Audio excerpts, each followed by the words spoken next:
Chers amis, chers frères et sœurs, il y a quelque temps déjà, j'étais curé.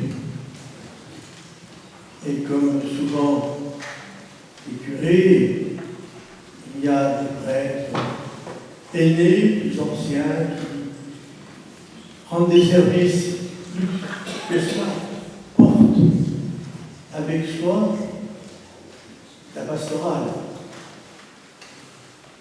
Et un frère aîné, alors qu'on discutait sur les réactions possibles à la suite d'une homélie, disait ceci: quand on me dit à la sortie de l'église « Ah, votre homélie, formidable », je suis prudent. Et quand on me dit « Oh, votre homélie, c'était dur », je ne m'inquiète pas nécessairement. Car lorsque on me dit « c'était beau, formidable », j'ai peut-être correspondu simplement à ce que les gens attendaient, à ce que ces personnes voulaient me dire. Et je ne suis peut-être pas allé au cœur de l'Évangile. Et quand on me dit « ça n'allait pas », c'est parce que peut-être j'ai touché quelque chose avec l'Évangile au fond du cœur. C'est assez facile d'aimer son prêtre parce que finalement il pense comme nous. Et de ne pas trop l'aimer parce qu'il ne pense pas, il n'agit pas comme on voudrait. Voilà ce que la première communauté chrétienne en Corinthe vivait déjà. Comme le dit Paul, Apollos et lui-même agissaient dans le sens de l'Évangile. Et il ne les oppose pas, puisqu'il dit « J'ai semé et Apollos a arrosé ». Mais il rappelle que le seul qui fait croître, c'est Dieu, et c'est lui qu'il faut toujours suivre et écouter à travers ce que l'on entend. Ces paroles ont été fortes dans cette première lecture. Donc, celui qui plante n'est pas important, ni celui qui arrose, seul importe celui qui donne la croissance. Et il ajoute, nous sommes les collaborateurs de Dieu, et vous êtes un champ que Dieu cultive, une maison que Dieu construit. Derrière cette parole, il y a la providence. Dieu continue de construire. Dieu continue de travailler. Et il nous permet d'être ses collaborateurs. J'aurais bien aimé connaître Schumann et avoir un échange avec lui sur ce passage. Et j'aurais certainement perçu chez lui combien il avait essayé de vivre sa vie comme un collaborateur de Dieu, comme on nous l'a dit tout à l'heure, rappelant que la providence est là et que nous œuvrons à travers ce que nous faisons à l'œuvre de Dieu qui se poursuit. Et les qualités qu'il a travaillées, qu'il a rendues visibles et que l'Église a reconnues en le reconnaissant comme vénérable sont l'humilité, la discrétion et le travail continu, acharné du collaborateur. Le vénérable Robert Schumann nous donne en quelque sorte un exemple. Et nous pouvons tous, à l'instant même, comprendre la pertinence de ce témoignage dans le monde politique de son temps. Mais aujourd'hui, nous avons tellement besoin de nouveaux Schuman. La situation que nous connaissons, nous savons ce qu'elle est. Et il ne suffit pas de dire que dans quelques années, on sera candidat à une élection présidentielle pour nous rassurer. Schuman nous a montré comment on pouvait être au service de Dieu, œuvrant à son action et en étant même engagé dans la politique.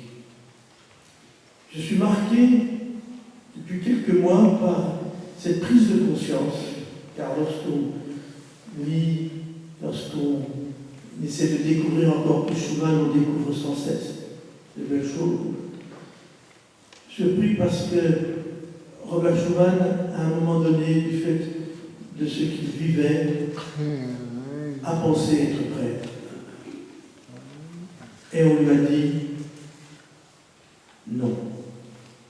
Tu es appelé à continuer à te donner, car ton seul but c'est d'aimer les autres, de les aider. Il faut que tu continues à travers un engagement.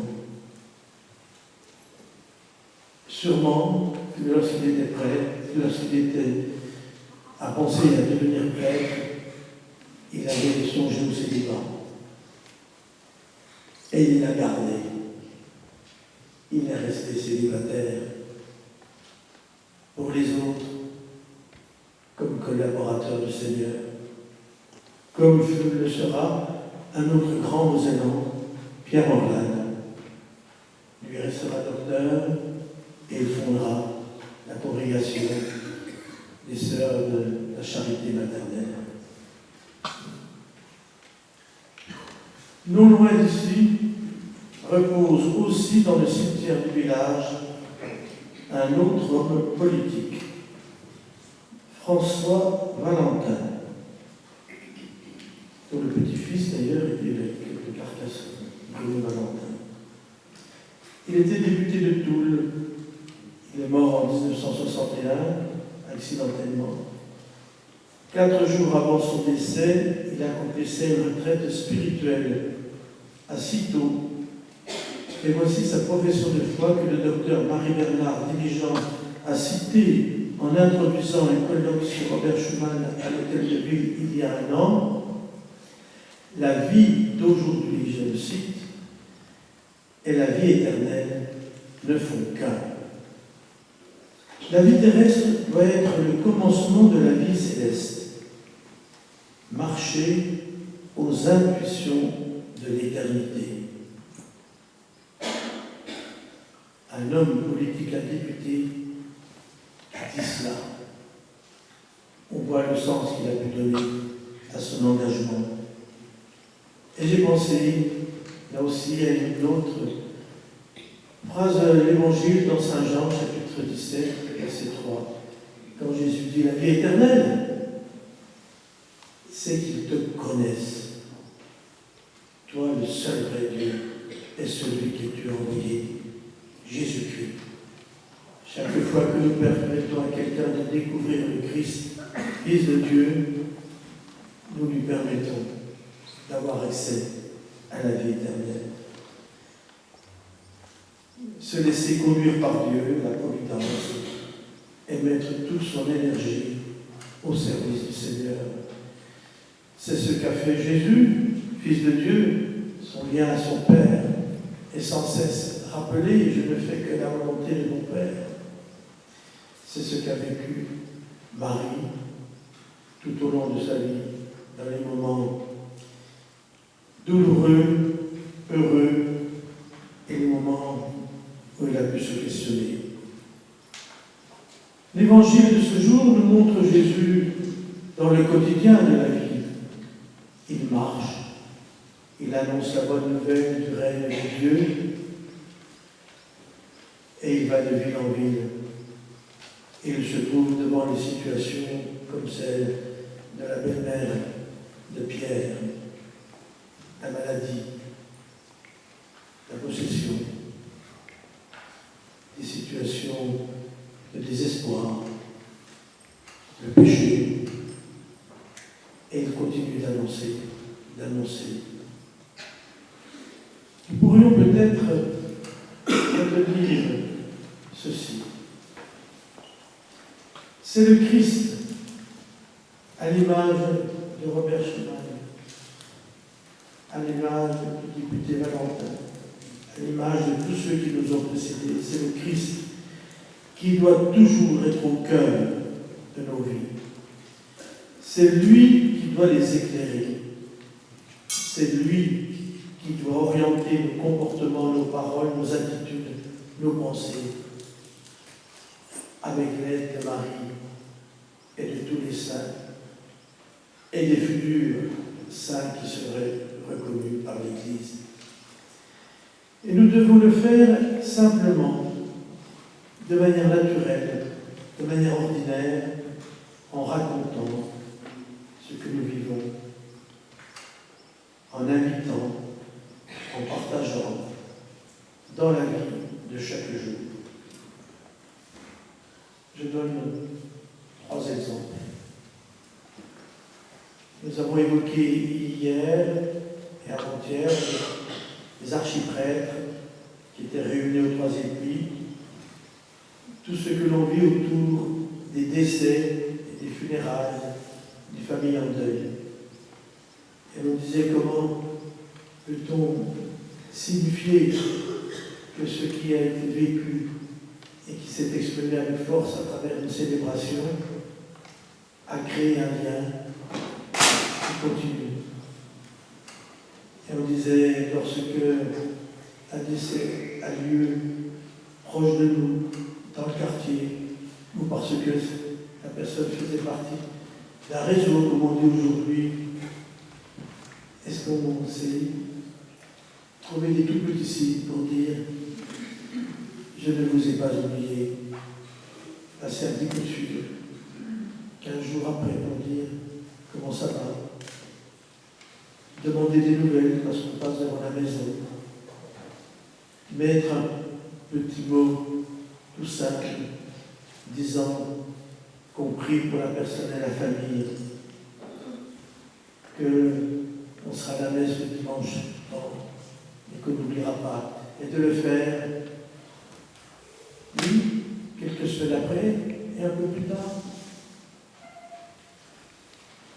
Les petits-enfants, tous ceux qui sont grands-parents savent que plusieurs fois j'ai déjà parlé des petits-enfants, et surtout quand ils sont entre 15 et 25 ans, quand tout le monde pense que la foi les intéresse plus. Et je dis, trouver des moyens tout simples, de dire, tiens, je vais aller à la messe, je serais content que tu viennes avec moi, que tu m'accompagnes, que je ne sois pas seul. De dire, d'écrire quand on est à Sion, on n'a pas beaucoup de temps, mais on peut le faire à la maison. En disant, j'ai été à Sion, ou quand on est à Londres, à chaque petit enfant, en disant, voilà, j'ai pensé à toi, j'ai prié pour toi. Et on dit, c'est une image, on dit, j'ai mis un cierge. Et on sait comment rejoindre chacun et chacune, parce qu'on les connaît personnellement. Et lorsque je dis cela, c'est comme Saint Paul vient de le dire, c'est commencer à donner un peu de lait et pas la viande tout de suite. Il faut que tu aies la maison, c'est fini, c'est la viande, ça. Trop. Mais une petite touche qui montre que le Christ qui est dans notre vie, eh bien, nous invite à les rejoindre. Et puis, ce que vous allez certainement faire dès ce soir, et demain, et après-demain, et peut-être un peu plus, raconter ce que l'on vit, raconter les événements, raconter la joie qu'on a eue de se retrouver tous ici. Donner telle ou telle phrase qui nous a marqué, telle ou telle rencontre, et de le dire autour de nous. Et puis peut-être inviter. En fait, c'est montrer une intention aux autres, à ceux que met Dieu sur notre route quotidienne. Quand vous pensez que les derniers sondages qui ont été faits autour des plus jeunes disent que les jeunes adolescents se trouvent de plus en plus à leur avis isolés, seuls, alors qu'ils sont sans cesse sur les réseaux. Permettez-moi de terminer avec une citation du vénérable Robert Schuman, extraite de son grand discours de 1950,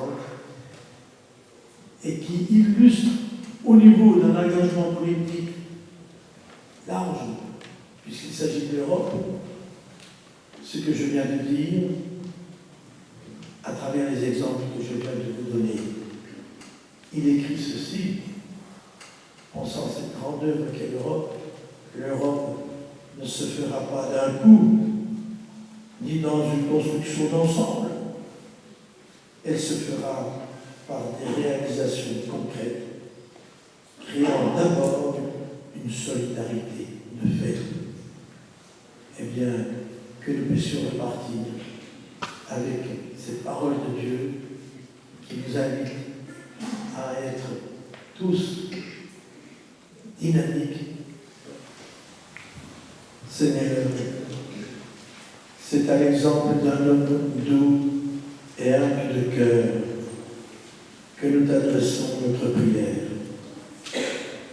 À la suite du vénérable Robert Schuman, nous nous abandonnons à ta divine providence et nous te redisons, tu es le Maître, nous te faisons confiance.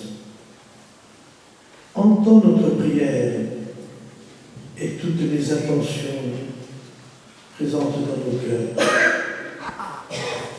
Ainsi, viens manifester la sainteté de ton serviteur, le vénérable Robert Schuman, disciple du Christ, au service du bien commun.